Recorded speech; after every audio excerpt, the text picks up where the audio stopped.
Magandang umaga sa inyo mga kasuri. Kamusta na po kayong lahat? Naway nasa mabuti kayong kalagayan at mag-iingat kayo palagi mga kasuri. Ano ang tatlong posisyon na pinakamagaling ang kabit mga kasuri? Pakinggan nyo to mga girls and boys. Baka meron kayong idea tungkol dito. Ang una natin mga kasuri is helicopter. Napakagaling ang isang kabit gumawa ng helicopter style kasi nga syempre mas ginagalingan nila yung performance pagdating sa kanilang mga kabit para naman ang kanilang mga kabit ay binabalik-balikan sila at higit sa lahat ay hindi sila nakakalimutan ng isang babae o isang lalaki. Siyempre, ang ginagawa nila is talagang etong binibigay nila yung todo performance nila para naman hindi sila neto makakalimutan kahit saan pa sila pumunta ang isang lalaki or isang babae. Kaya ang ginagawa nito ay talagang 100% na binibigay ang kanyang lakas para lang gawin ang gusto ng isang lalaki pagdating sa kama mga kasawi. Ayan lang po yung ating una na posisyon. Ang pangalawa mga kasawi is magaling mag-drive. Siyempre kapag ang isang babae pinag-aaralan nila yan na talagang binibigay ang kanilang performance pagdating dito at hindi lang yun mga kasawi na talagang umiibabaw sila mismo ang nagdadala ng performance pagdating sa kama hanggang umpisa at hanggang magwakas ay talagang sila yung todo effort para naman ang lalaki ay nag-i-enjoy at mas satisfied pagdating sa kanilang mga performance.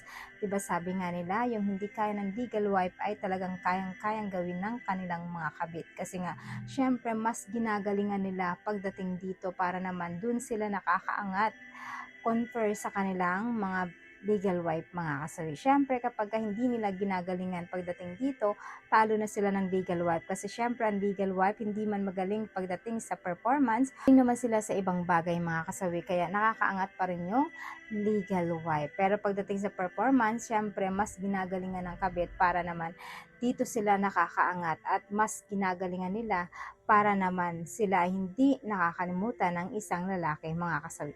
Ayan lang po yung ating pangalawa na sign. Ang pangatlo mga kasawi is magaling silang magpawadto. Siyempre, sino ba naman ang mga kababaihan na talagang kumbaga, labas kung labas, wadto kung wadto, wala silang pakialam kung ano ang gagawin sa kanila ng isang lalaki. Basta magawa lang nila ang pinapagawa ng kanilang mga kabit. Ang pinaka-importante dito ay para masiyahan ang isang lalaki at ma-enjoy nito pagdating sa pakikipaghana-hana mga kasoy. Siyempre, gustong-gusto yan ng mga kalalakihan na hindi nagrereklamo ang kanilang mga kabit pagdating sa kama. Yung bang kahit na ano ang pinapagawa sa kanila ay okay lang para sa kanila mga kasawi. Hindi sila nagrereklamo at hindi sila tinatamad. Kumbaga lahat ng performance na 100% ay binibigay talaga nila effort kung effort.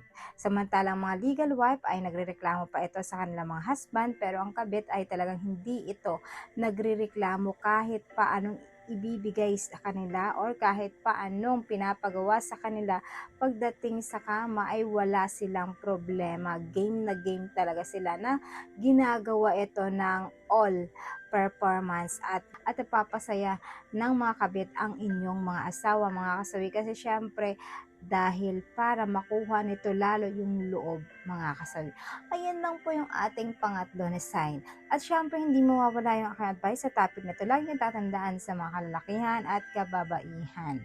Syempre, napakaiba naman talaga yung performance ng isang kabit. Kumbaga lahat binibigay nila yung all-in na performance pagdating sa pakikipag hana-hana na hindi na ibibigay ng isang legal wife. Kaya nga 'di ba nagkabit ang isang lalaki dahil nakukulangan ito ng performance sa kanilang mga legal wife na asawa. So, hinahanap nila ito sa iba at nabibigyan sila nito kaya yung ending ay binabalik-balikan sila ng isang lalaki ang kanilang mga kabit dahil dito nila nakukuha ang 100% na satisfaction pagdating sa pakikipaghana-hana at hindi lang yun dahil pagtawag ng laman doon talaga napupunta ang kanilang mga kabit dahil alam nila na ito yung magbibigay sa kanila ng 100% narurok ng kasarapan at satisfaction pagdating sa pakikipag hana-hana mga kasawi. At syempre, ito lang lagi niyong tatandaan sa mga kalalakihan. Kung ito ay nagiging adik kayo sa inyong mga kabit, bakit hindi na lang pwedeng turuan ninyo ang inyong mga legal wife para sila na mismo ang gagawa nito sa inyo.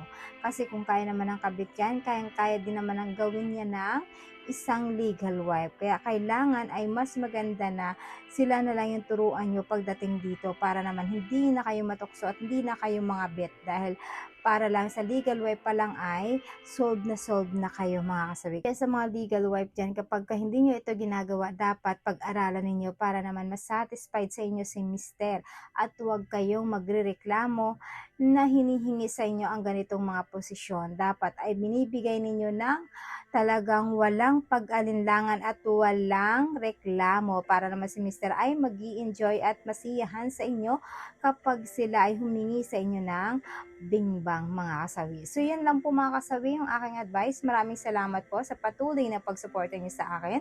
So walang sawang pag-share po, comment. Sa mga hindi pa po nakapag-subscribe mga kasawi, pwede kayong mag-subscribe, pwede rin kayo mag-follow para updated kayo sa topic ko araw-araw. Magandang umaga mga kasawi. Mahal kayo ng inyong advisor.